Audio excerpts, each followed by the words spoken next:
Hello students, मैं हूं आशीष कपूर और आप देख रहे हो मेरा चैनल फिजिक्स बाय आशीष कपूर। अपने लास्ट लेक्चर में हमने रेजिस्टेंस क्या होता है, रजिस्टिविटी क्या होता है और वो लेंथ और एरिया पे किस तरीके से डिपेंड करता है, उनकी यूनिट्स क्या होती हैं और डायमेंशन क्या होती है, ये सब हमने चर्चा की थी। आज का हमारा टॉपिक है temperature dependency of resistance and resistivity, यानी कि रेजिस्टेंस या फिर रजिस्टिविटी टेम्परेचर चेंज करने से किस तरीके से चेंज होती है। मान लिया आपके पास में कोई कंडक्टर है और उसकी लेंथ कितनी है, L है, ये कंडक्टर है और क्रॉस सेक्शनल एरिया कितना है, A है। आपने उसे V वोल्ट की बैटरी से कनेक्ट कर दिया है। बैटरी से कनेक्ट करते ही यहां पॉजिटिव से नेगेटिव की तरफ एक इलेक्ट्रिक फील्ड जनरेट हो जाएगा। इलेक्ट्रिक फील्ड को हमने E से डिनोट कर रखा है और in the direction of electric field एक करंट जनरेट हो जाएगा। करंट की वैल्यू I है। तो अपने लास्ट लेक्चर से हम देखते हैं कि वोल्टेज यानी कि V और करंट I में क्या रिलेशनशिप होती है। तो आपको पता है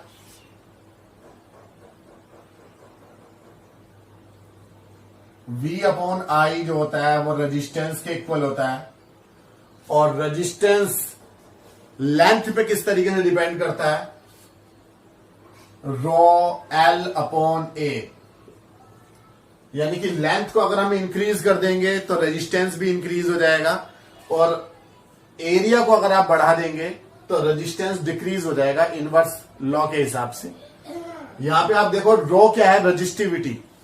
रजिस्टिविटी एक प्रॉपर्टी है, एक रेजिस्टेंस है of unit length and unit cross sectional area of this conductor. साथ ही साथ रजिस्टिविटी एक तो नेचर पे डिपेंड करती है कि ये नेचर क्या है इस मटेरियल की जिसकी ये L लेंथ ली हुई है आपने, और इसका टेम्परेचर कितना है। तो यानी कि रजिस्टिविटी खुद टेम्परेचर पे डिपेंड करती है, तो इसीलिए रजिस्टेंस भी किस चीज पे डिपेंड करता है, टेम्परेचर के ऊपर। तो जब हमने ओम्स लॉ की डेरिवेशन की, ओम के नियम को प्रूव किया, तो हमारे पास में एक फॉर्मूला आया था R इजिकल टू ML अपॉन NE स्क्वायर टाउ A, जहां M क्या है, मास ऑफ वन इलेक्ट्रॉन, और मास ऑफ इलेक्ट्रॉन एक कांस्टेंट होता है 9.1 10 टू द पावर -31 किलोग्राम इसकी वैल्यू होती है। E क्या है, charge of electron 1.6 10 to the power -19 coulomb, negative charge होता है। ये भी कांस्टेंट है, ये भी कांस्टेंट है। तो यहां से हम देखते हैं कि रेजिस्टेंस जो है वो लेंथ पे डिपेंड कर रहा है और एरिया पे डिपेंड कर रहा है, जैसे यहां पे कर रहा है, और साथ ही साथ ये N और टॉ पे डिपेंड कर रहा है, जहां N क्या है, N है number of free electrons per unit volume. यानी कि ये जो कंडक्टर आपने लिया है इसके पर यूनिट वॉल्यूम में कितने नंबर ऑफ फ्री इलेक्ट्रॉन्स हैं, number of free electrons divided by volume. और टॉ क्या है, ये जो टॉ बनाया है ये है आपका रिलैक्सेशन टाइम। और रिलैक्सेशन टाइम क्या होता है, जैसे ही आप इसे बैटरी से कनेक्ट करते हो तो इलेक्ट्रॉन्स जो है वो पॉजिटिव एंड की तरफ मूव करने लगते हैं ड्रिफ्ट वेलोसिटी के साथ में, एक एवरेज वेलोसिटी जिसे हम ड्रिफ्ट वेलोसिटी कहते हैं, जो हमने लास्ट लेक्चर में देखा था।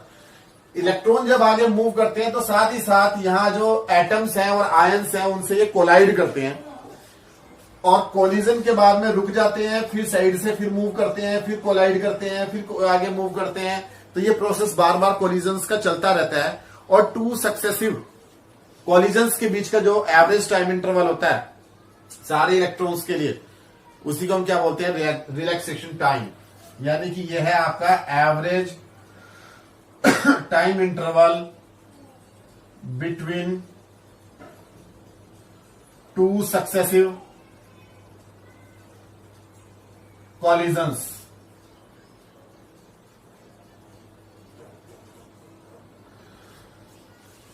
तो यानी कि N और टो पे और साथ में L और A पे डिपेंड करता है resistance. Equation number 2 by equation number 1 and equation number 2 आपको क्या मिल जाएगा, L और A दोनों जगह से कैंसिल हो जाएगा। रो की वैल्यू कितनी आ जाएगी, m upon N E square tau. अब m और e तो कांस्टेंट है, इसे हम इकट्ठा लिख लें तो कांस्टेंट m और e को अपॉन n एंड टो। तो आप ये देखो n जो है और टो जो है, यानी number of free electrons per unit volume और रिलैक्सेशन टाइम, ये दोनों चीजें nature of conductor and temperature of conductor पे डिपेंड करते हैं। आप ये देखो, अगर हम टेम्परेचर को बढ़ा देते हैं तो क्या होता है, हम 3 पोर्शन में इसको करेंगे, इस डेरिवेशन को आगे। पहले आप इसे नोट कर लें इतने को कि ये आपके पास इक्वेशन नंबर 3 आ गई है, यहां तक नोट कर लें। उसके आगे हम 3 पोर्शंस में करते हैं। एक तो अगर हमारे पास मेटल है तो मेटल के ऊपर टेम्परेचर का कैसे इफेक्ट पड़ता है। दूसरी बात, अगर हमारे पास सेमीकंडक्टर है तो उसके ऊपर टेम्परेचर का क्या इफेक्ट पड़ेगा। और तीसरी बात, अगर हमारे पास में एलॉय है, एलॉय का मतलब मिक्स्ड मेटल, यानी कि 2 या 3 मेटल्स को आपने मिला के और एक एलॉय बना रखा है, जैसे कि मैग्नीन या कॉन्स्टेंटन या नाइक्रोम, तो उसके ऊपर टेम्परेचर का कैसा इफेक्ट पड़ेगा वो हम देखते हैं। तो हम पार्ट नंबर 1 पहले करेंगे, टेम्परेचर इफेक्ट ऑन मेटल्स। तो इसे आप नोट कर लें।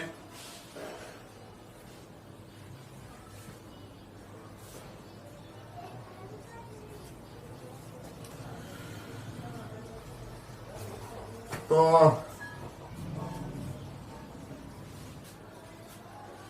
इसे हम थोड़ा सा रफ कर देते हैं।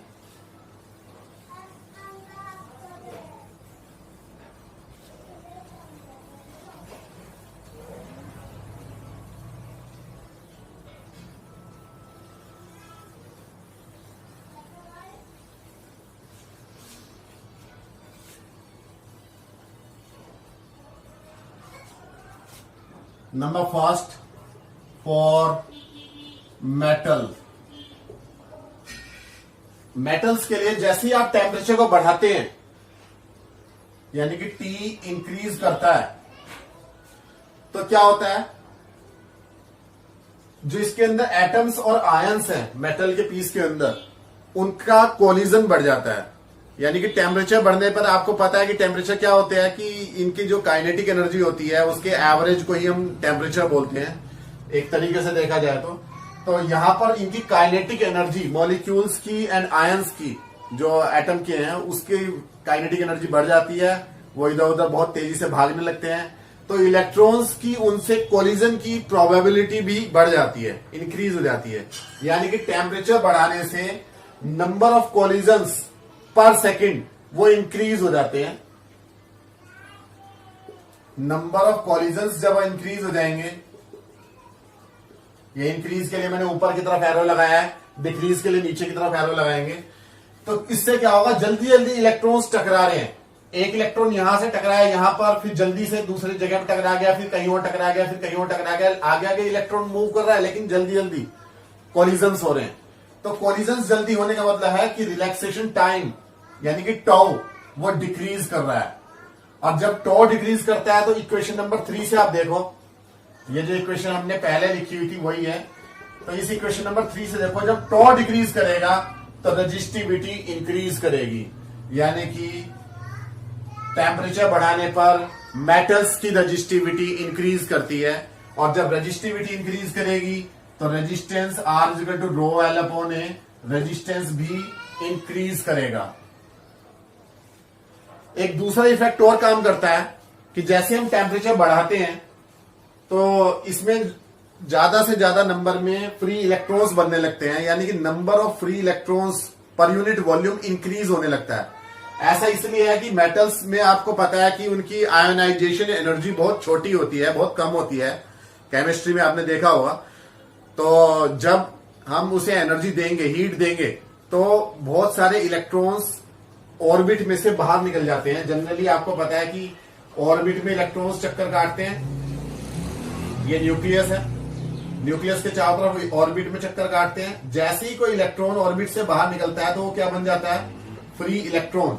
तो टेम्परेचर बढ़ाने से number of free electrons increase हो जाते हैं, यानी एन की वैल्यू इंक्रीज हो जाती है।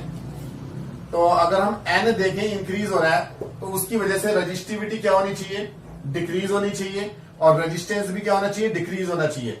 लेकिन मेटल्स के अंदर number of free electrons per unit volume एक बहुत बड़ा नंबर होता है और ये खुद अपने आप में लगभग n जो होता है वो लगभग 10 टू द पावर 18 से लेकर 20 तक की कैटेगरी का होता है और ये बहुत ही हाई नंबर है। तो टेम्परेचर बढ़ाने से इस नंबर पे कोई खास फर्क नहीं आता है, यानी कि लगभग number of free electrons per unit volume बढ़ते तो हैं पर उतना ज्यादा नहीं बढ़ पाते कि वो रेजिस्टेंस को कम कर सकें या रेजिस्टिविटी को कम कर सकें।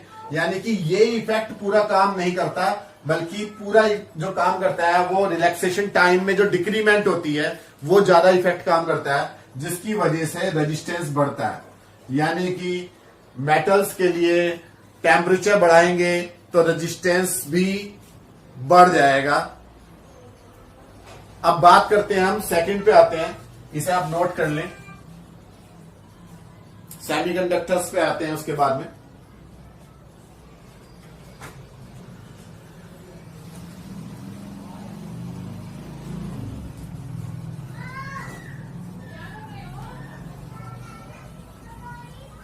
तो अब हम आते हैं सेकंड पे अपना सेमीकंडक्टर्स। तो आपको पता है सेमीकंडक्टर्स क्या होते हैं? जिन मटेरियल्स की कंडक्टिविटी मेटल्स एंड यानी कंडक्टर्स एंड इंसुलेटर्स के बीच में होती है उसे हम सेमीकंडक्टर कहते हैं। जैसे कि आपका सिलिकॉन या जर्मेनियम या गैलियम आर्सेनाइड, ये सब क्या है? आपका सेमीकंडक्टर्स हैं। तो सेमीकंडक्टर में क्या होता है, जैसे ही आप टेम्परेचर को बढ़ाते हैं, T इंक्रीज करता है, तो उसके अंदर भी नंबर ऑफ कोलिजन्स तो इंक्रीज करते ही हैं, लेकिन उसके ऊपर जो ज्यादा इफेक्ट पड़ता है वो number of free electrons per unit volume का पड़ता है, यानी कि N इंक्रीज करता है। क्योंकि सेमीकंडक्टर में पहले जो है वो कम फ्री इलेक्ट्रॉन्स होते हैं। आपको पता है कि जर्मेनियम या सिलिकॉन वगैरह जो होते हैं उसमें जो है सिंगल बॉन्ड होते हैं चारों तरफ से, और जैसे ही हम इसे गर्म करते हैं तो ये जो बॉन्ड के जो इलेक्ट्रॉन्स होते हैं उनमें से कुछ इलेक्ट्रॉन बाहर जंप कर जाते हैं और वो फ्री इलेक्ट्रॉन्स बनाते हैं, और जहां पर से इलेक्ट्रॉन बाहर जंप करता है वहां पर एक होल बन जनरेट हो जाता है। इसके बारे में आप सेमीकंडक्टर्स जो चैप्टर है उसमें हम डिटेल में पढ़ेंगे। तो ये जो होल होता है ये भी एक चार्ज कैरियर की तरह काम करता है, यानी चार्ज को ले जाने का काम करता है। ये भी ऐसे बिहेव करता है जैसे कि ये पॉजिटिव इलेक्ट्रॉन हो। वैसे हम बात कर रहे हैं यहाँ पे ज्यादातर फ्री इलेक्ट्रॉन्स की। तो जैसे ही हम टेम्परेचर देते हैं, बढ़ाते हैं, तो जो सेमीकंडक्टर है जैसे कि ये सिलिकॉन है, तो इसके अंदर और ज्यादा नंबर ऑफ फ्री इलेक्ट्रॉन्स बढ़ने लगते हैं, यानी N बढ़ने लगता है। और इक्वेशन नंबर आप 3 में देखो, जब N बढ़ेगा तो रेजिस्टिविटी क्या होगी? डिक्रीज करेगी, और साथ ही साथ रेजिस्टेंस भी क्या होगा? डिक्रीज करेगा। यहां पर भी मेटल की तरह नंबर ऑफ कोलिजन्स इंक्रीज होंगे, यानी कि रिलैक्सेशन टाइम टॉ आपका डिक्रीज होगा, जिससे कि रेजिस्टिविटी और रेजिस्टेंस जो है वो इंक्रीज करना चाहिए। लेकिन ये इफेक्ट इतना काम नहीं करता जितना काम यहां number of free electrons per unit volume का करता है। यानी कि सेमीकंडक्टर्स में टेम्परेचर बढ़ाने पर number of free electrons per unit volume यानी कि N इंक्रीज करता है, जिसकी वजह से रेजिस्टिविटी डिक्रीज करती है और रेजिस्टेंस भी डिक्रीज करता है। इसे नोट कर लें।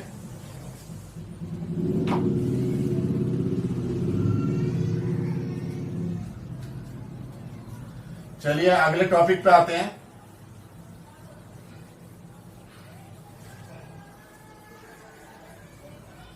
अब बात करते हैं एलॉयज की।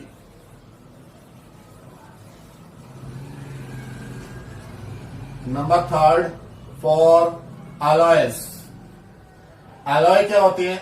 मिक्स्ड मेटल्स होती हैं, जैसे कि आपका मैग्नीन है, मैंगनीन या कॉन्स्टेंटन या नाइक्रोम है। नाइक्रोम का जो वायर है वो आपका हीटर में यूज होता है। तो ये एलॉयज हैं, कुछ मेन एलॉयज हैं। इनका अगर हम टेम्परेचर बढ़ाते हैं तो यहां पर ये जो दोनों टर्म्स हैं N और टो, यानी कि number of free electrons increase करना और रिलैक्सेशन टाइम डिक्रीज करना, ये दोनों फैक्टर एक साथ काम करते हैं और ये दोनों एक दूसरे के इफेक्ट को कैंसिल कर देते हैं। तो यानी कि रजिस्टिविटी के ऊपर कोई इफेक्ट नहीं पड़ता है, ऑलमोस्ट नो इफेक्ट पड़ता है। थोड़ा सा टेम्परेचर बढ़ाने से रेजिस्टेंस या रजिस्टिविटी हल्की सी इंक्रीज करती है, लेकिन अगर हम देखें कि ऑलमोस्ट जो है इसके ऊपर कोई इफेक्ट नहीं होता है, यानी कि हम इसे मान सकते हैं कोई इफेक्ट नहीं है, नो इफेक्ट, यानी टेम्परेचर बढ़ाने पर इसे चेंज नहीं आएगा। और चेंज नहीं आता है टेम्परेचर बढ़ाने से रेजिस्टेंस में, इसीलिए हम इन मिक्स्ड मेटल्स को यानी कि अलॉयज को अपने एक्सपेरिमेंट्स में यूज करते हैं। जहां तक आपने देखा होगा, जैसे कि आप मीटर ब्रिज का आप कोई एक्सपेरिमेंट करते हो 12th क्लास में, या पोटेंशियोमीटर का करते हो, तो उसके अंदर जो वायर होती है जिसके ऊपर आप स्लाइड करते हो, ठीक है, रेजिस्टेंस मेजर करने के लिए जॉकी को स्लाइड करते हो, तो वो मैग्नीन या कॉन्स्टेंटन इनकी बनी हुई होती है वायर, ताकि टेम्परेचर बढ़ने से, क्योंकि आपको पता है कि जब वायर जब उसमें करंट फ्लो करेगा तो हीटिंग इफेक्ट होगा, उसका टेम्परेचर बढ़ेगा, तो टेम्परेचर बढ़ने से रेजिस्टेंस चेंज नहीं होना चाहिए। तो वो काम यहाँ एलॉयज पूरा करते हैं, यानी कि टेम्परेचर बढ़ाने से रेजिस्टेंस में कोई चेंज नहीं आता है। तो यही एलॉयज का मेन यूज है।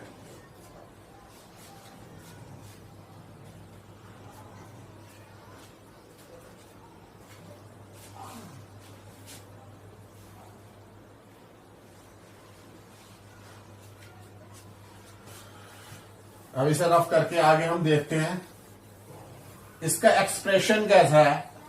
टेम्परेचर को चेंज करने से जो चेंज होता है मेटल्स में या सेमीकंडक्टर में, वो एक्सप्रेशन कैसा आएगा।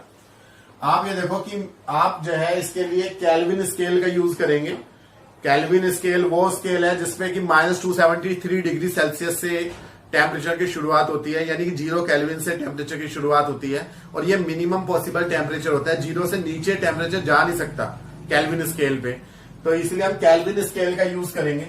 तो आप ये देखो, मान लिया आपके पास में एक इनिशियल टेम्परेचर है, इनिशियल टेम्परेचर है T0 और रेजिस्टेंस है उसका R0, इस कंडक्टर का या इंसुलेटर का या सेमीकंडक्टर का। तो आप ये देखो इसका रेजिस्टेंस R0 है, टेम्परेचर T0 है। टेम्परेचर को हम थोड़ा सा चेंज करेंगे, टेम्परेचर को हमने कर दिया T0 प्लस dt, तो रेजिस्टेंस में भी क्या आ जाएगा, चेंज आ जाएगा, R0 प्लस dr, यानी कि dt चेंज करने से रेजिस्टेंस में जो चेंज आ गया है वो dr का आ गया है। ऐसा भी हो सकता है कि ये dr पॉजिटिव हो या फिर dr नेगेटिव हो। अगर आपने रेजिस्टेंस टेम्परेचर को बढ़ा दिया है तो रेजिस्टेंस जो है वो घट भी सकता है, जैसे सेमीकंडक्टर में। तो आप ये देखो कि जो dr है वो खुद किस चीज पे डिपेंड करता है। एक तो ये डिपेंड करता है dt के ऊपर कि टेम्परेचर में कितना चेंज आया है। दूसरा ये डिपेंड करता है इनिशियल रेजिस्टेंस के ऊपर कि इनिशियल रेजिस्टेंस कितना था। इनिशियल रेजिस्टेंस ज्यादा होगा तो फिर उसमें चेंज भी ज्यादा आएगा dr में। ये एक्सपेरिमेंट से आया हमारा। तो जब प्रोपोर्शनलिटी के साइन को हम हटाएंगे तो यहां पर एक कांस्टेंट आ जाएगा, और ये कांस्टेंट है अल्फा R0 dt। ये जो अल्फा है इसी को हम बोलते हैं टेम्परेचर कोएफिशिएंट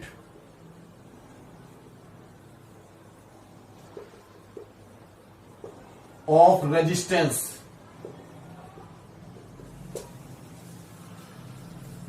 ठीक है, तो आप ये देखिए इनिशियल रेजिस्टेंस R0 था, अब उसमें इंक्रीमेंट हो गई है तो ये हो गया dr, तो यानी कि final resistance Rf is equal to कितना हो गया, R0 प्लस dr। तो Rf को हम क्या लिख सकते हैं, Rf is equal to R0 और dr की वैल्यू ये वाली हम यहां पे जोड़ देंगे, तो प्लस अल्फा R0 dt। इनमें से R0 कॉमन ले लेंगे तो Rf will be equal to R0 1 plus alpha dt। तो ये आपकी डेरिवेशन हो गई है। अगर आप फाइनल रेजिस्टेंस देखते हो तो वो इनिशियल रेजिस्टेंस पे डिपेंड करता है, साथ ही साथ इंक्रीमेंट इन टेम्परेचर पे डिपेंड करता है, और अल्फा जो है वो टेम्परेचर कोएफिशिएंट ऑफ रेजिस्टेंस है। आप ये देखो अल्फा खुद, अगर हम देखें कंडक्टर्स के लिए, तो टेम्परेचर बढ़ाने पर रेजिस्टेंस बढ़ना चाहिए। बढ़ेगा तो अल्फा खुद क्या होगा, कांस्टेंट होगा, साथ ही साथ पॉजिटिव होगा। वैसे जरूरी नहीं कि अल्फा कांस्टेंट ही हो, थोड़ा सा चेंज भी हो सकता है, लेकिन हमारे जो 12th क्लास के कोर्स में है उसमें हम ऑलमोस्ट इसे कांस्टेंट लेते हैं। तो अल्फा पॉजिटिव होगा फॉर मेटल्स और अल्फा जो है वो नेगेटिव होगा किस चीज के लिए, फॉर सेमीकंडक्टर्स। ऐसा इसलिए कि जब यहां पे आप टेम्परेचर को बढ़ाएंगे तो अल्फा नेगेटिव होगा, तो रेजिस्टेंस घटेगा सेमीकंडक्टर्स के लिए। और आपको पता है एलॉयज के लिए क्या होता है कि टेम्परेचर बदलने पर उसके रेजिस्टेंस में कोई इफेक्ट नहीं पड़ता। तो अल्फा की वैल्यू कितनी होनी चाहिए, यहां से आपको देख के खुद पता चल रहा होगा, 0। तो R F is equal to R 0, यानी कि final resistance will be equal to initial resistance. तो ये जो है आप इस फॉर्मूले से न्यूमेरिकल्स को सॉल्व करेंगे।